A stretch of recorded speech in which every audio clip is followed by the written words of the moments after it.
Allez, salut tout le monde, petite vidéo. Je me suis mise en hauteur là parce que je trouvais que bon, c'était sympa, ça change un petit peu. Là, je suis sur le, le quai de traite là qu'on avait fait avec mon mari. Alors qu'est-ce qui s'est passé cette fin d'année? Parce il s'est pas passé pas mal de choses. Alors j'avais pas spécialement envie de filmer, donc je l'ai pas fait. Il y a le petit bouc marron qui est parti. Je crois que c'était une semaine après que j'avais fait la vidéo, comme quoi il y avait des personnes qui m'avaient fait faux bond parce que j'avais la possibilité en fait de le faire partir en mâle reproducteur 2 fois. La première fois, la personne m'a dit qu'elle passerait du samedi matin et qu'elle me téléphonerait pour dire l'heure du matin même et prendre l'adresse. Et en fait, j'ai jamais eu de nouvelles. Et la deuxième personne, elle m'a posé pas mal de questions et puis une fois que j'avais répondu, elle a pas donné suite. Donc du coup, j'ai décidé de le faire partir pour la viande. De toute façon, en général, c'est une période aussi fin d'année des fois.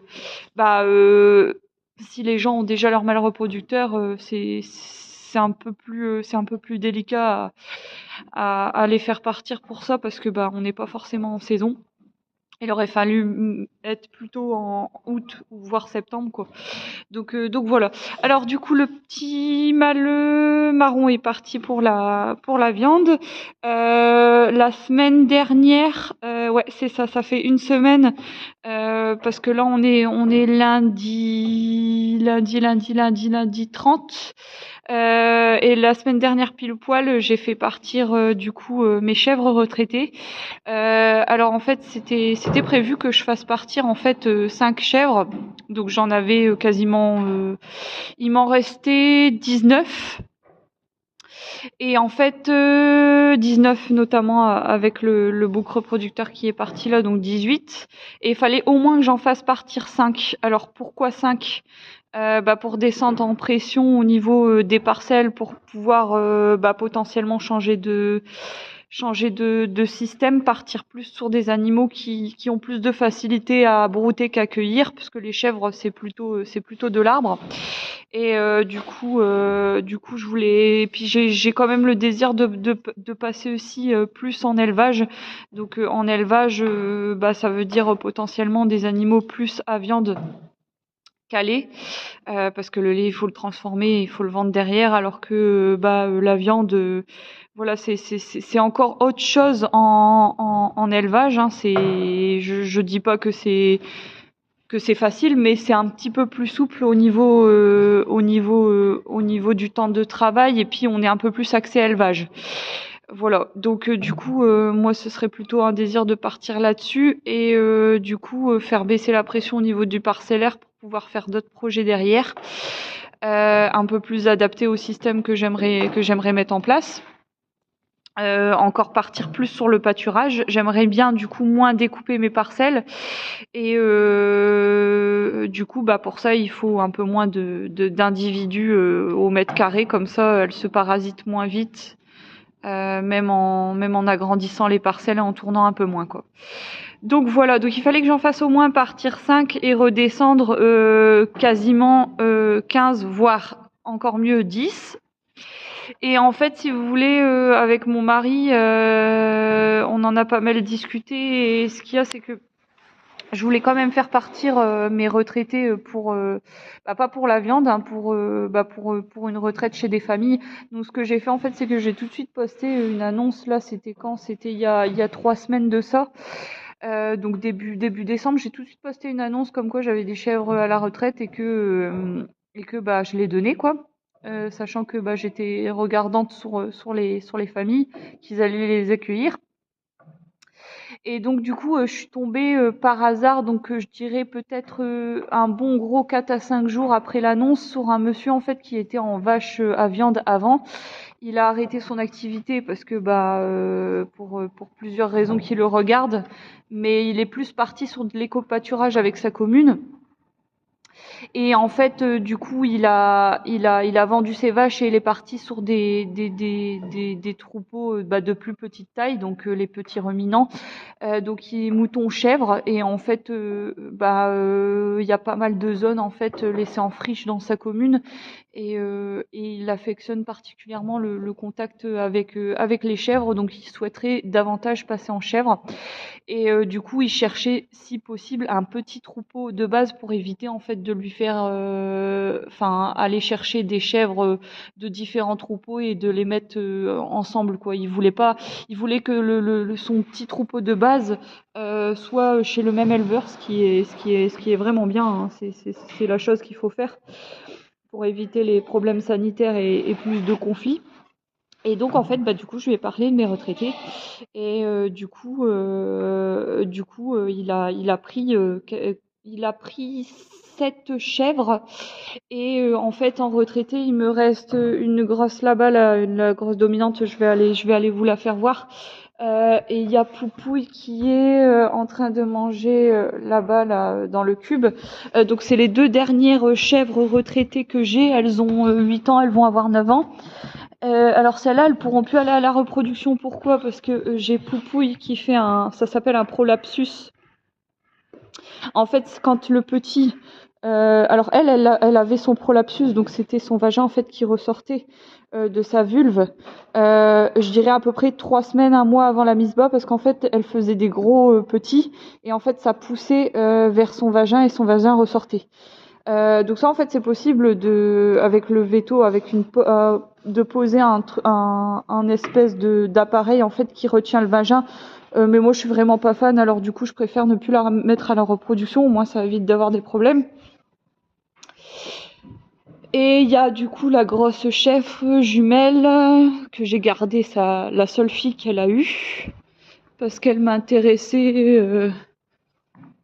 Elle m'intéressait au niveau de son gabarit, de sa position hiérarchique. Donc en général, les filles reprennent la place des mères. Et donc celle-là, du coup, c'est pareil, elle pourra plus reproduire parce que elle fait de l'arthrose. Donc elle avait beaucoup de mal en fait à être attachée au cornadi, parce que moi, il faut au moins que je les attache. Alors je les attachais matin, midi, soir. Du coup, elle avait du mal en fait à être attachée longtemps, et puis du coup ça lui a imposé de se lever pour rester debout, attachée et pas déranger les autres.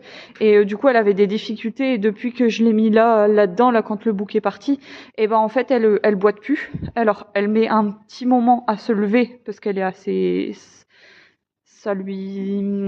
comme elle fait de l'arthrite et qu'elle est assez lourde, elle met un petit temps à se lever, mais une fois qu'elle est levée, elle boite plus. Alors qu'avant, elle boitait. Donc pourtant, je faisais gaffe, je la mettais dans un petit carré là, séparé des autres là, le soir. Comme ça, le matin, elle restait, elle n'était pas obligée d'être enfermée. Mais bon, là, c'est beaucoup mieux parce qu'en fait, elle est en libre, elle n'est pas du tout attachée, du tout. C'est vraiment du libre à 100%. Et l'après-midi, en fait, je la mets avec tout le troupeau, puis comme ça, ils peuvent aller dehors, quoi. Donc voilà. Donc du coup il me reste. Alors en plus, ouais, chose que je vous ai pas dit, c'est que normalement avec la commune, je pouvais mettre 3 chèvres. J'avais plusieurs parcelles d'éco-pâturage et je pouvais mettre 3 vieilles chèvres dans une zone d'éco-pâturage, et en fait finalement ça s'est pas fait, ils veulent faire autre chose. Donc du coup il a fallu que je fasse partir des chèvres un peu plus que prévu, plus que je peux pas mettre les 3 du coup chèvres retraitées dans cette parcelle-là. Par contre, l'éco-pâturage des 2 petits boucs, c'est toujours ok. Donc ça va être bon, je pense, pour 2025. Enfin, de toute façon, on va y être dès cette semaine, 2025. Mais donc, du coup, le petit mâle castré là et le mâle reproducteur là qui commence à bien grandir. C'est tout doux, mais il commence. Il est un petit peu plus. Ses cornes, elles commencent à grandir, et puis il est un tout petit peu plus costaud. Donc bon, je m'inquiète pas, ça va faire le job, il faut qu'il grandisse. Et du coup, j'aimerais bien qu'il passe au-dessus de sa taille à lui. Mais bon, parce qu'ils ont le même âge. Mais bon, ça, on verra bien. Donc eux, ils partent dès que c'est possible en éco-pâturage sur la commune. Et puis, bah, ils réintégreront le troupeau pendant la saison des amours, hein, ce qui est logique. Donc comme ça, c'est très bien. Donc du coup, chez les chèvres que j'ai gardées, donc c'est des plus jeunes du coup. Donc j'ai un peu tous les âges, hein. Celle-là, c'est une chèvre donc elle va avoir 2 ans. Elle a été mise à la reproduction. D'ailleurs, on voit que son ventre est bien arrondi. Alors en tout, j'en ai mis 3 à la reproduction dans ce parc-là. Donc c'est des jeunes qui ont entre 2 et 3 ans. Il y a ces grandes chèvres-là qui ont 5 ans. Celle qui est sur le tabouret, celle qui est en train de manger là par exemple, vous voyez, celle-là aussi, là, la grise, elles ont plutôt vers les 5 ans. Je dis vers les 5 ans parce qu'elles ont 1 an d'écart. Elle a 5 ans, elle a 4 ans par exemple. Elle aussi, elle a 4 ans.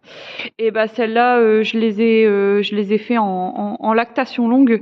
Comme ça, je peux continuer à vendre du fromage et puis je leur fais pas faire de petits. Et pourquoi j'ai pas fait faire beaucoup de petits? Donc là, en gros, j'ai 11 femelles avec ce groupe-là plus les deux là, sachant que elle, c'est une jeune de l'année dernière, donc au mois de mars, elle aura 1 an. Et la petite noire, je sais pas si elle est là, la petite noire carbone, elle est où? Je ne la vois pas. Une toute petite noire, pareil, de l'année qui était avec celle-là dans le parc annexe qui est là-bas au bout. Elles vont pas à la reproduction avant l'année prochaine, hein, le temps de se développer. Donc tout ce monde-là, ça fait 11. Donc sur les 11, j'en ai fait reproduire 3. Et j'en ai encore 5 en lactation longue, sachant qu'elles ont beaucoup baissé la semaine dernière. Donc elles sont quasiment prêtes à tarir. Donc là je suis sur une période qui est très très très compliquée parce que le foin il est moche, donc du coup elle le mange moins bien et il est moins riche, donc il apporte moins de trucs. Donc là j'avais déjà prévu de changer leur ration, donc là je vais bientôt recevoir là les grains là, donc je vous en parlerai dans une autre vidéo. Mais d'ici la semaine prochaine, la ration elle sera modifiée pour tenter d'avoir un peu plus de lait. Je croise les doigts, sachant que là de toute façon le mois de mars on y arrive, mais c'est pas pour tout de suite, donc il va falloir qu'elle tienne encore. Donc voilà, donc ouais, sur les 11 du coup il y a 3 qui sont pleines, il y a 5 qui sont en lactation longue, il y en a 2 qui sont trop jeunes qui vont être prises l'année prochaine, et il y en a 2 qui sont à la retraite. Donc si je compte bien, ça fait 5, 8, 9, 10, 11, 12. Ouais, c'est ça, ça fait 12 chèvres. Pas 11 chèvres, ça fait 12 chèvres en tout. Donc voilà, donc 12 mémères là qui vont rester à la ferme. Sachant que du coup 2025, est-ce que je vais encore rebaisser? Je ne sais pas. Mais en tout cas là c'est un bon troupeau là pour redémarrer l'année et voir un petit peu ce que je fais l'année plus tard. Ça je vous en parlerai dans une autre vidéo. Autre chose quoi? Je sais plus. Bon, ça fait bizarre de plus avoir les mémères, hein. Ça fait depuis le départ qu'elles étaient avec nous, on s'y attache. Mais bon, là, elles vont quand même pour quelque chose de sympa, donc je croise les doigts. J'enverrai peut-être un message pour demander si d'ici peut-être encore une semaine, comme ça fera 2 semaines qu'elles seront parties, voir un peu comment ça se passe.